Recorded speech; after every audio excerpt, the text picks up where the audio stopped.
On est ensemble avec le maire de Menton, Yves Juel. Monsieur le maire, on est ici sur le marché de Noël de Menton. Il y a beaucoup de monde pour une édition. Vous allez nous l'expliquer où il y a pas mal de choses quand même à Menton. Alors, écoutez, chaque année, on essaye d'augmenter en tenant compte malgré tout des rigueurs budgétaires, mais on a 35 chalets d'artisans, j'insiste bien sur le mot d'artisans, de vrais artisans, de commerçants dans l'alimentaire avec plein de spécialités, de la région bien sûr, et puis même d'autres régions comme l'Alsace et la Corse. Et puis nous avons surtout des animations pour faire plaisir aux enfants, une très belle patinoire, des manèges que l'on voit. Et faut décompresser, il faut oublier tous les problèmes et c'est le but de cette opération qui va durer jusqu'au 5 janvier. Tout à fait. Et on va revenir un petit peu sur cette année 2024 avec une fête du citron qui a battu tous les records là encore il y a quelques mois. Alors c'est vrai, vous avez raison, et en plus j'allais dire, elle a battu tous les records, même en ayant le dernier corso annulé à cause de la pluie. Donc j'imagine ce que cela aurait pu être s'il avait fait beau. L'objectif c'est que 2025 soit encore plus beau que 2024. Le thème c'est Voyage dans les étoiles, donc ça va permettre de rêver. Et bon, j'espère qu'il fera très beau et que ce sera on va encore battre des records, on va dépasser les 300 000 visiteurs. Justement, on se projette sur cette année 2025 avec beaucoup d'aménagements, beaucoup de projets, et notamment le parvis de la gare SNCF. Ça aussi, c'est un gros chantier qui dure depuis maintenant plusieurs années. Alors le parvis de la gare, oui, ça fait longtemps qu'on l'attendait. Il a été inauguré il y a une quinzaine de jours. Le parking souterrain, qui est juste dessous de un peu plus de 400 places, va ouvrir dans 3 jours. Il sera inauguré fin janvier, donc ça va permettre à beaucoup de gens qui avaient du mal à se garer à pouvoir le faire du covoiturage, surtout prendre les transports en commun. Et je précise que le prix du parking, quand on prend sa carte de train, sera de 30 € par mois. Donc voilà. D'autres aménagements, d'autres projets pour cette année 2025 à Menton. Alors en projet, on a la construction, il sera terminé fin juin, je pense, au pire début septembre, d'un très grand hôtel pour la police municipale, avec l'installation de 20 caméras de vidéo encore. On en a 150 maintenant. Et on aura une grande salle de vidéosurveillance, puisque la sécurité est vraiment un sujet sur lequel on est très attentif. Et puis on aura la fin des travaux de 5 étoiles dont on parle depuis des années, qui terminera donc fin décembre, avec une ouverture programmée dans la foulée.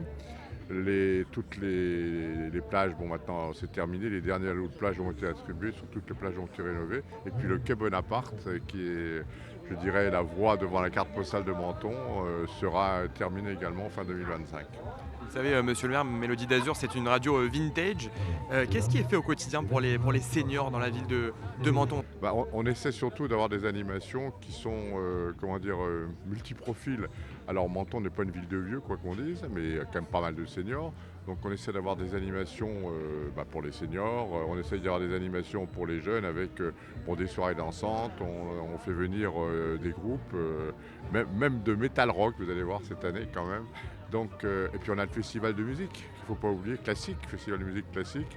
Donc on essaie d'avoir chaque jour, si vous voulez, une animation pendant la saison. Chaque saison, des temps forts à Menton. Et on le voit, vous l'avez dit, monsieur le maire, Menton, c'est une ville pas que de vieux, entre guillemets, c'est une ville très attractive et on le voit encore une fois sur ce marché. C'est pas une ville de vieux, oui, parce que d'abord on a plus de 1000 étudiants universitaires à Menton. On a Sciences Po, le campus Sciences Po Méditerranée, l'école d'infirmières, l'IUT, un lycée hôtelier. Donc on a fait à l'américaine cette année pour la première fois une rentrée universitaire avec tous les étudiants. C'est une ville qui bouge. On est, je me tiens à dire, amoureusement entouré à la fois par 2 pays amis, la principauté de Monaco et l'Italie. Et puis les gens apprécient à la fois la simplicité de Menton, son charme, son architecture et ses jardins. Tout à fait. Et le cadre, j'ai entendu dire que la ville de Menton était dans les premières positions des photos sur les réseaux sociaux. C'est une ville qui a vraiment la cote sur les réseaux. Alors c'est vrai, je suis content que ce soit vous qui le disiez, parce que si c'était moi, on me dirait que j'exagère ou que j'en rajoute. C'est exactement, Menton est une des villes les plus recherchées en France.